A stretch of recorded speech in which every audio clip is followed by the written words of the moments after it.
Hello and welcome to another Josh Plays 40k painting tutorial. This week we will be painting the Royal Warden from the Necron army, and I'll be doing it in the Sautekh Dynasty range. I hope you enjoy.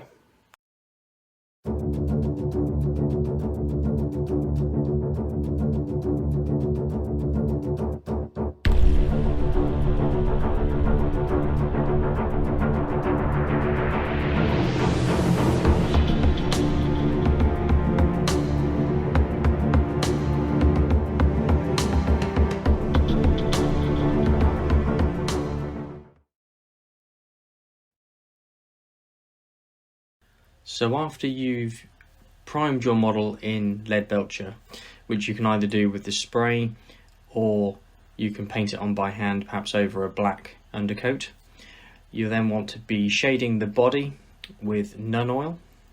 Now obviously you don't have to be too careful at this stage because obviously there's no other colours yet on the model, but you don't want it to pull too much. You really just want to darken the recesses and obviously make sure that you get a nice sort of grimy start to the metalwork. So sort of take your time, work your way around the model's body and go from there. So obviously you don't have to worry too much about the cape because obviously that'll be a different colour, as well as the gun. However, I would recommend shading the sort of knife edge on the gun, as well as the little cables that are on the sort of left hand side of it near the handle, so that you've got obviously some shading on those.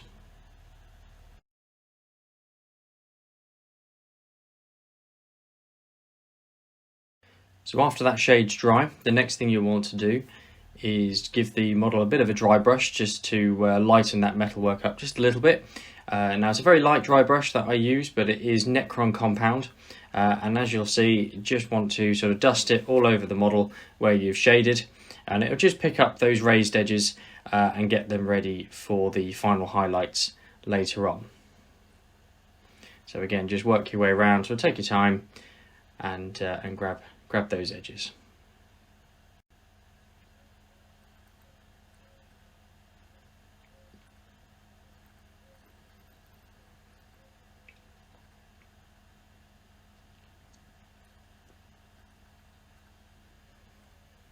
Once you've done that dry brush, you can then move on to the base coat for the gold. Now for that we'll use Rune Lord brass, and you'll want to be putting that over there and over all the gold details. So that's the obviously the trim work around his neck, as you'll see, as well as sort of basing where the symbol is on his chest, and the sort of spikes that go up behind his head that obviously elevate him above normal immortals.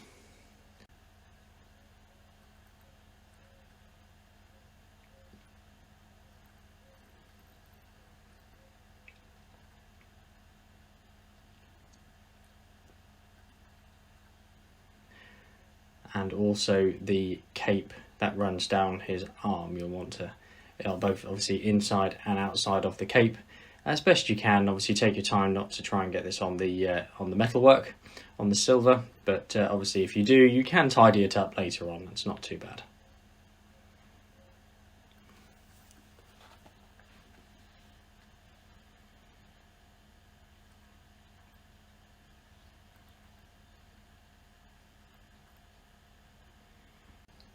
Once you've based that gold, the next thing you want to do is shade it, and the shade you'll want is Reikland Flesh Shade. Now you can either use the gloss or the standard version, whichever one you prefer.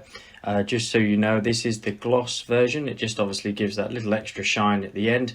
However, both do give you a very similar look.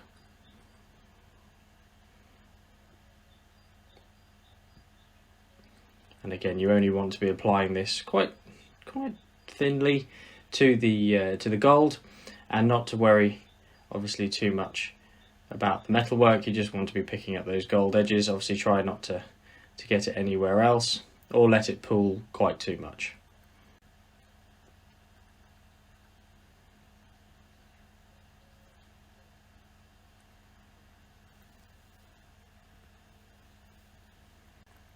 You'll find on the cape it will obviously try and pull towards the bottom of it where it's sort of dripping down, but obviously just try to soak up the excess with your brush.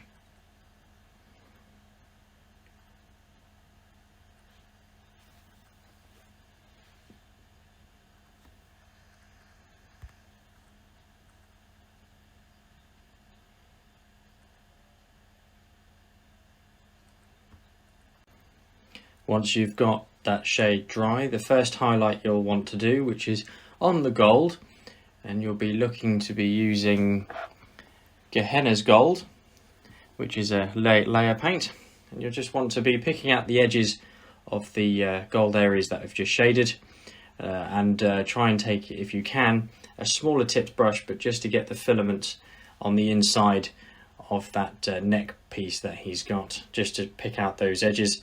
And obviously the shade, which has given it a nice sort of subtle tone underneath, will really make that stand out.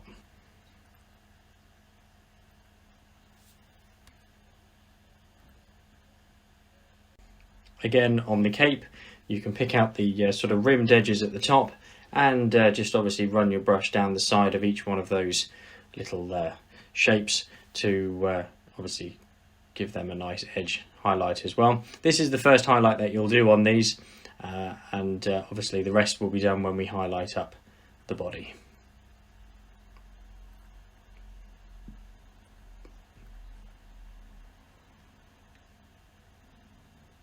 So the next highlight we then do is we come on to the metal work now, and you'll be looking to be using a silver highlight of Rune Fang steel, and you'll want that one to start off with all the metal work as well, but you'll also just add a few sort of very tipped highlights to the gold. It really just makes some of the edges really pop out when you do that. Obviously you don't want to turn it all silver, but the odd little bit here and there, you won't notice it, but it will shine a lot more.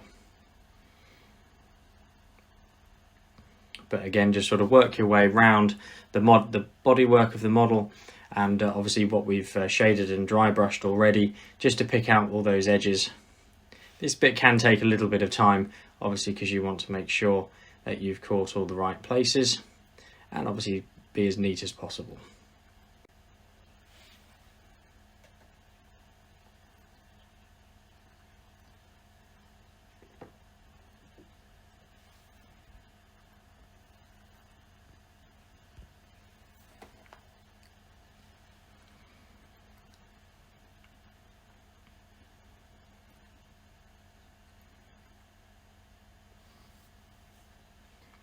After you've done that first highlight, you'll then move on to the second silver highlight of Stormhost Silver. Again, you're just picking out those really highlighted edges of the metalwork, and even just the very corners and tips of the gold, just to really pick them out. But you won't need to use a lot of this, depending on how much obviously you want your armour to shine. But obviously just work your way around, pick out any of those strong highlights and edges and tips of corners that you want to do, and go. It's also worth noting, on the gun there is the sort of long droopy cable, that obviously the solid one, not the grooved one, that sort of loops, which is typically green on the box art. What I tend to do is to try and give that a nice sort of green metallic-y look, is I actually, over the top of the lead belcher, I will put a layer of, you can either use Rune Fang steel or Stormhost silver, depending on which how bright you want it to be, sorry, but in this instance I've used Stormhost silver.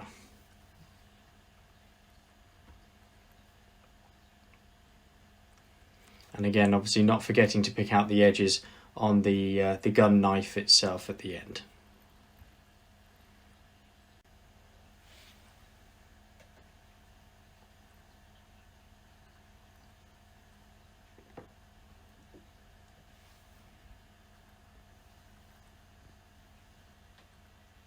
Now once you've finished with that highlight and you're happy, the next thing to move on to is priming the gun itself. Now for that you'll want Abaddon Black, and you'll probably find, because we're going over silver, which isn't the best colour to try and go over the top of, that you'll want 2, maybe even 3 coats, depending on how thickly you're putting this on.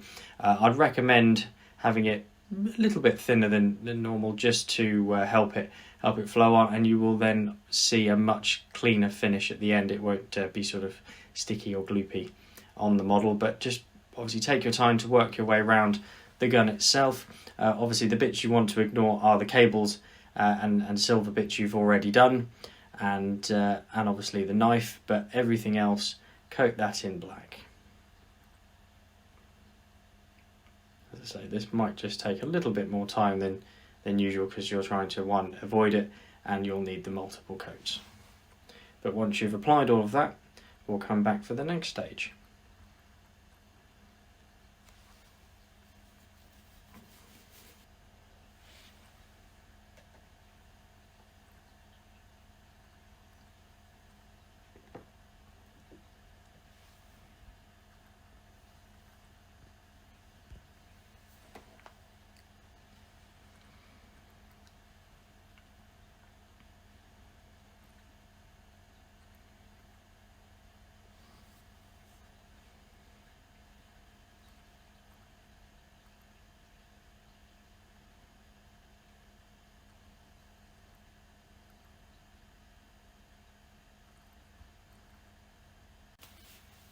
So getting the cables ready for their colour, what you'll want to do is get some Corax white, or whichever white you prefer, because I know Corax white isn't always the most popular, but just any white will do.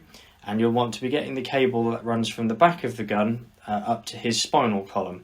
And you'll just want to coat that as best you can in white. I know the interior part can be a little fiddly to get, but just obviously take your time and do your best, as this will just give the best undercoat for when we get to do the green parts later.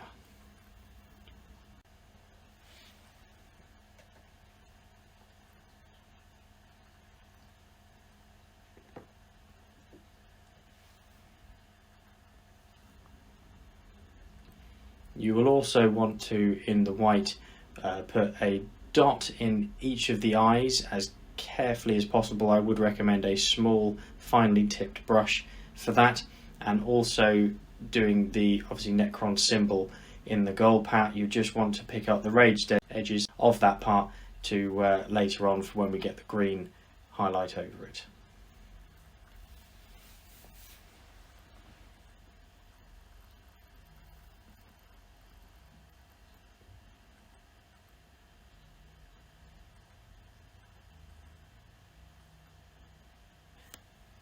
So once you're happy with that white and that black, the next thing to do is to get the green's glow started. That sits in the gun itself. Now the way I do this, others may have other methods obviously, but the way I do this is I mix a moot green mixture with Lamium medium to really thin that down, so almost turning the moot green into a wash consistency. And what you'll then want to do is drop that in the grooves of the gun, as you can see I'm doing. Now don't worry if it does get on the black, it is inevitable that it will, but we can come back and tidy that up later and obviously make that look a lot more crisp. But obviously thinning it down to the wash just helps it really flow through those gaps and looks very neat when it's done. But obviously take your time, do the front and the back, and when you're ready we can move on to the next stage.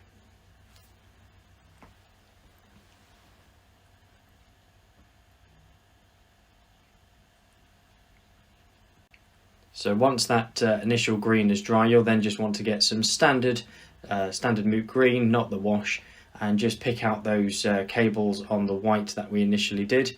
Now obviously in the moot green you'll want the thinner cables, so the ones that sit above and below the thick one in the middle. And again, just take your time to work your way around here. It's best if you don't get any of the green on the middle cable if you can. If you do, then obviously just go back and touch up with the Corax white or whichever white you were using.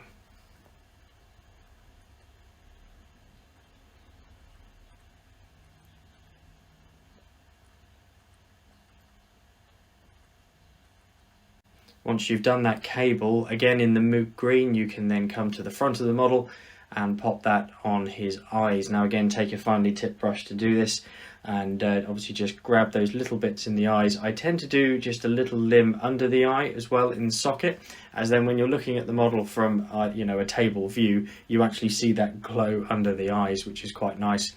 And obviously you can do the moot green on the chest symbol as well.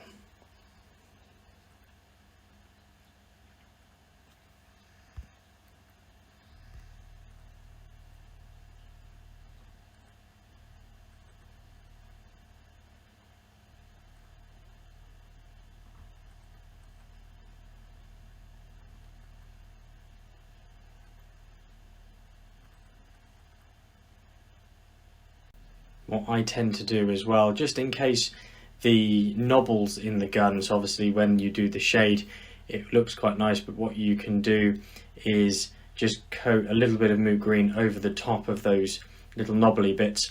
That way when you start to get the glow peeling up and doing it, it will come up quite nice instead of having that black underneath, as you'll see, because obviously a lot of the shade will be pooling towards the bottom, which is what we wanted.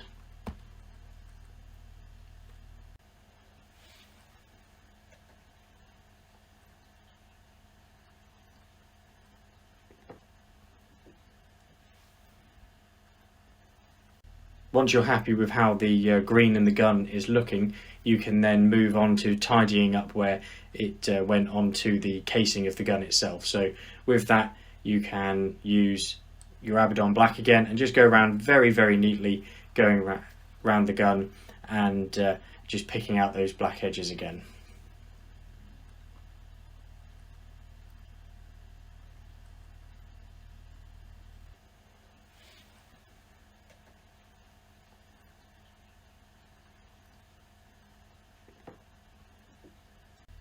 So staying with the gun, moving to the brightly covered silver part that you did earlier on, the big long cable, as you can see, I would then coat that in the contrast paint Warp Lightning.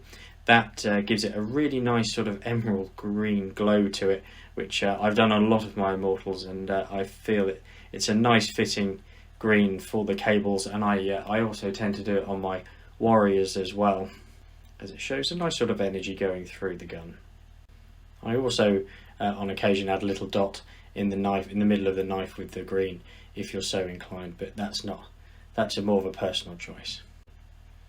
And sticking with the Warp Lightning, you can then come to the middle cable on the back, which is still in the white, and coating that over.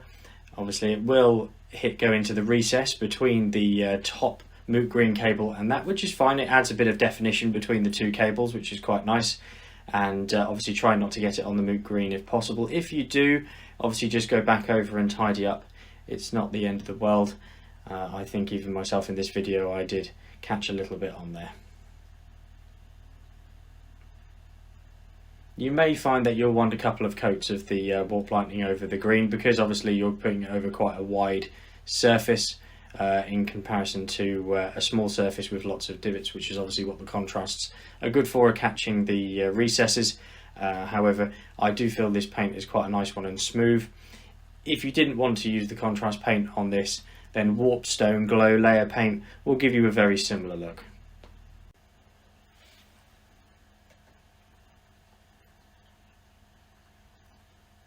And once that's dry, we, going back to the gun, can highlight that black up now. And the highlight you'll want for that is Mechanicus Standard Grey. Now I tend to find that gives a nice crisp highlight against the black, and will work quite nicely with catching the light on there. So just work your way around each of the edges and catch the bits that you want to stand out on the gun.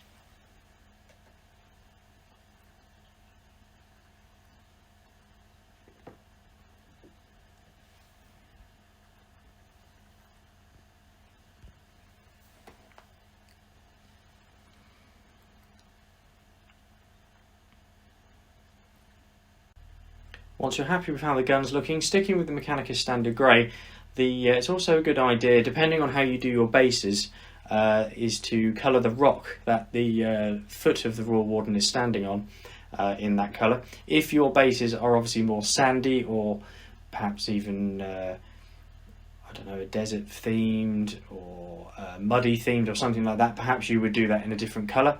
It is personal choice obviously on how people do their bases, but for this instance I do colour it in the Mechanicus Standard Grey as well.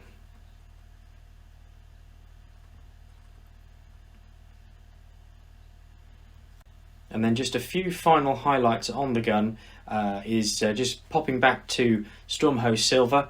I just catch the edges of the gun on the tip, and obviously that panelling on the top there, it just helps break it up a little bit from the black and obviously the grey highlight, and it just helps the gun stand out a little bit more on the model.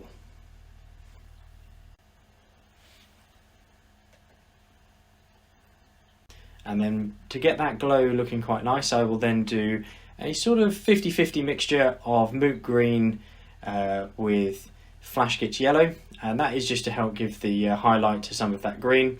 Now what I'll do is obviously go over each of the knobbles on the gun, and also just spots on the cables on the back as well of that, just to pick out some of the raised edges between the two. And if you wanted to, just to give the eyes a bit more glow, you can pop a dot in each of the eyes as well.